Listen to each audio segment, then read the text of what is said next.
ആലപ്പുഴ മണ്ഡലം നിലനിർത്താൻ ഇക്കുറി LDF അവതരിപ്പിക്കുന്നത് PP ചിത്തരഞ്ജനെ തന്നെയാണ്. PP ചിത്തരഞ്ജൻ ഇപ്പോൾ അമൃത വാർത്തകളോടൊപ്പം ചേരുന്നു. എങ്ങനെയാണ് ഇത്തവണത്തെ ഒരു തിരഞ്ഞെടുപ്പ് പ്രതീക്ഷ? സർക്കാരിൻ്റെ ഭരണ നേട്ടങ്ങളെല്ലാം ഉയർത്തിക്കാട്ടിയാണ് മത്സരരംഗത്തെത്തുന്നത്. എങ്ങനെയാണ് ഒരു തുടർച്ച ഉണ്ടാവും?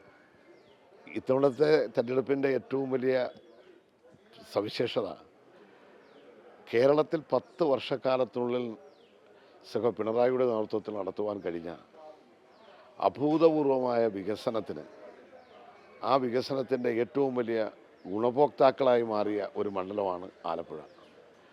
അതുകൊണ്ട് തന്നെ രാഷ്ട്രീയത്തിനപ്പുറം ഈ തിരഞ്ഞെടുപ്പുമായി ബന്ധപ്പെട്ട് ഏതൊരു സ്ഥലത്ത് ചെല്ലുമ്പോഴും ജനങ്ങൾ നൽകുന്ന അവരുടെ ഒരു പ്രതികരണവും അവരുടെ ഒരു സ്നേഹവും നാട്ടിൽ വന്ന വലിയ മാറ്റങ്ങൾക്കുള്ള ഒരു അംഗീകാരം തന്നെയാണ്. അതോടൊപ്പം തന്നെ ഒരു ജനപ്രതിനിധി എന്നുള്ള നിലയിൽ നാടിനോടൊപ്പം 5 വർഷക്കാലവും പൂർണ്ണമായി നിലനിൽക്കാൻ കഴിഞ്ഞു. അവരുടെ എല്ലാ വിഷയങ്ങളിലും ഇടപെടാൻ കഴിഞ്ഞു.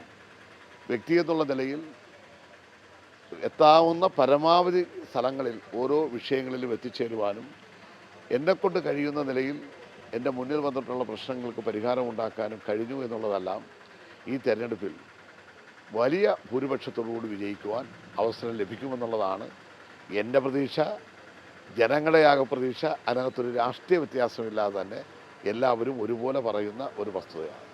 ഈ ആദ്യഘട്ടം ഈ സ്ഥാനാർത്ഥികളെ പ്രഖ്യാപിച്ചപ്പോൾ ആലപ്പുഴയിൽ ഉൾപ്പെടെ കോൺഗ്രസിന് സ്ഥാനാർത്ഥികളില്ല, BJPയും അതായത് NDAയും നിലവിൽ സ്ഥാനാർത്ഥികൾ ആരും പ്രഖ്യാപിച്ചിട്ടില്ല.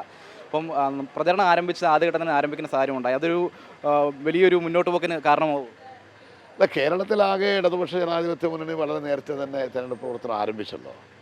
കേരളത്തിലെ ചരിത്രത്തിൽ ആദ്യമായിട്ടല്ലേ ഇലക്ഷൻ കമ്മീഷൻ തെരഞ്ഞെടുപ്പ് പ്രഖ്യാപിച്ച് 1 മണിക്കൂറിനുള്ളിൽ സ്ഥാനാർത്ഥിയെ പ്രഖ്യാപിക്കാൻ കഴിയുന്ന നിലയിൽ സുസജ്ജമായിരുന്നു LDF.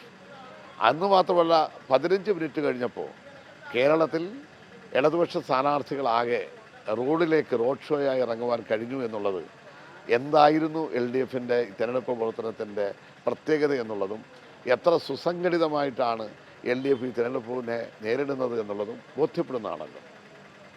വേറൊന്നുമല്ല, ആലപ്പുഴയിലൊരു അപ്രതീക്ഷിത സ്ഥാനാർത്ഥിയെ കോൺഗ്രസ് അവതരിപ്പിച്ചാൽ, UDF അവതരിപ്പിച്ചാൽ അതൊരു തലവേദനയാകാൻ സാധ്യതയുണ്ടോ?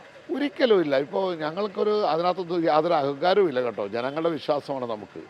പക്ഷേ ഏത് സ്ഥാനാർത്ഥി വന്നാലും ആലപ്പുഴ മണ്ഡലത്തിൽ ജയിക്കുവാൻ കഴിയും എന്നുള്ളത് തന്നെയാണ് ഞങ്ങളുടെ ഒരു ആത്മവിശ്വാസം. കാരണം അത്രയും കാര്യങ്ങൾ നാട്ടിൽ ചെയ്തിട്ടുണ്ട് എന്നുള്ളത് അത് ചൂണ്ടിക്കാണിച്ചുകൊണ്ട് ആർക്കാണ് എതിർക്കാൻ കഴിയുന്നത്? ഏത് പ്രശ്നത്തിലാണ് എതിർക്കാൻ കഴിയുന്നത്? അങ്ങനെ എതിർപ്പിൻ്റെതാകുന്നു. പിന്നെ അന്ധമായ രാഷ്ട്രീയം വെച്ചുകൊണ്ട് ആരെങ്കിലും എതിർക്കും എന്നുള്ളതല്ലാതെ ഈ തിരഞ്ഞെടുപ്പിൽ എനിക്ക് ഒരു സംശയവും വേണ്ട. ഇടതുപക്ഷ ജനാധിപത്യ മുന്നണിയുടെ രാഷ്ട്രീയ വോട്ട് മാത്രമല്ല, ആ രാഷ്ട്രീയ വോട്ടിനോടൊപ്പം തന്നെ മറ്റ് മേഖലയിൽ നിന്നുള്ള ജനങ്ങളും കൂടി വോട്ട് ചെയ്യും. കാരണം ഇവിടെ നടത്തിയിട്ടുള്ള പ്രവർത്തനങ്ങൾക്ക് ഒരു അംഗീകാരം നൽകുവാൻ എല്ലാവരും ആഗ്രഹിക്കുന്നുണ്ടെന്നാണ് ഞാൻ മനസ്സിലാക്കുന്നത്. അതുതന്നെയാണ്, വികസനമാണ് ആലപ്പുഴ മണ്ഡലത്തിൻ്റെ മുഖമുദ്ര. ആ വികസന പദ്ധതികൾ, ആ പ്രചാരണം തന്നെയാണ് ആലപ്പുഴ മണ്ഡലത്തിൽ LDF പ്രധാനമായിട്ട് മുന്നോട്ട് വെക്കുന്നത്. അതിനാൽ തന്നെ വലിയ വിജയപ്രതീക്ഷയാണ് LDFന് മണ്ഡലത്തിലുള്ളത്. ആലപ്പുഴയിൽ നിന്നും ആദർശിനൊപ്പം അജയ് നാഥ്, അമൃത ന്യൂസ്.